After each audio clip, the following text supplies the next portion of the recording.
So I'm curious, looking at your resume here, just the words hurt my brain. You've got a BS in symbolic systems from Stanford, master's in learning and organizational change from Northwestern. How did you get into this whole idea of, I want to help companies and businesses create products that reach customers? Yeah, so as an undergrad, symbolic systems is a cognitive science program. The key difference between it and cognitive science is cognitive science is all about how do we process information in our brain. Symbolic systems is how do humans and machines process information. And my focus was on human-computer interaction. So really, even as a 19-year-old, I was starting to think about technology and how are we going to design it in a way that works for humans. And that really influenced sort of my worldview. And I went and worked, I was at Stanford in the 90s, which was a pretty good timing for taking advantage of the internet upswing. And I was pretty surprised when most companies didn't have this ethos of designing for the customer. Like you think in business, that's what we're doing.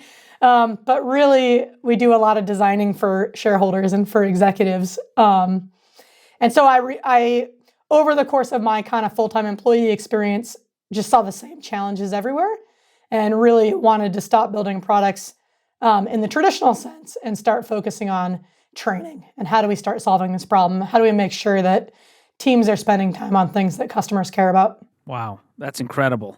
So you've got this concept of continuous mindset. What does that mean for a business owner to have a continuous mindset? Yeah, so I think it's pretty human nature to think about things as projects. So I have this idea, let's build a thing. Maybe if we're lucky, we're going to do some research to figure out, is that the right thing to build? And then we're going to build it and we're going to put it in the world and we're going to move on to the next thing. We see this a lot, and it's how the world used to work, right? If you were making something like soap, you built your soap, it got on a store shelf, you moved on to maybe shampoo. But in a digital world, our products are never done. We don't package it up, we don't ship it, it doesn't go on a store shelf, we don't move on to the next product. Our digital products always evolve, there's always room for improvement.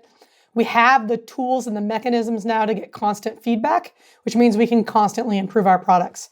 And that's really inspired more of a continuous mindset of how do we think about engaging with customers continuously? How do we build continuous feedback loops so that our continuous improvements are good? Right? They're the things that we should be doing. Well, for a lot of entrepreneurs, they like to build something and then ship it and then be done with it. Yeah. So for a lot of people to go, wait, you want me to just keep thinking about this day in and day out? I mean, does that feel like a grind for a lot of the people you've coached? It can. Again, we're fighting human nature a little bit here, right? We want to build a thing, we want to put it in the world, we want to call it success.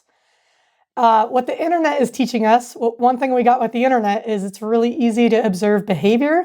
It's really easy to observe impact. And what we're learning, sadly, is that our ideas don't have as much impact as we originally thought.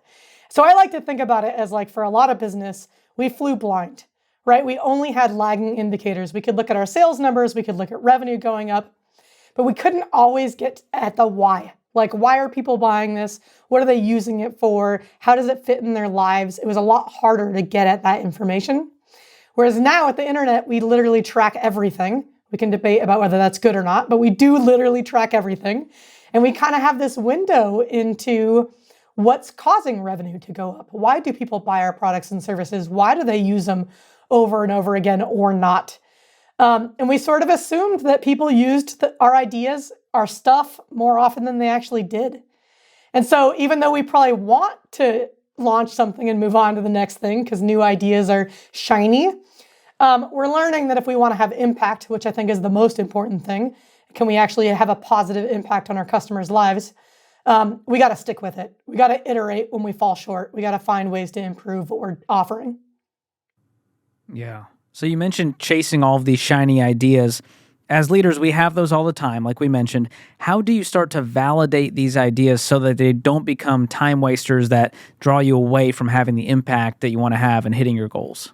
Yeah, I'm going to repeat what I said earlier because I feel like we need a daily reminder of this. Ideas are cheap. Too often we think that the idea is what's the value. I'm sure everybody listening has had a friend that said, oh, I had the idea for Twitter before it existed, right? Or insert your favorite product. Ideas are cheap. The work is in the execution. The work is in finding the version of that idea that will actually work, matching it with the right customers, matching it with the right market, getting all the little details right. And odds are, in fact, I don't know of a single instance, I would be shocked if one exists, where somebody conjured up an idea and they built it exactly as is, and it worked perfectly with no edits, no revisions, no iterations. Right? So like the real work in any business, this is not unique to digital products. The real work to any business is that iteration. It's that testing, it's those feedback loops. It's how do we evolve this so that it's a better fit for our customers so they engage with us more.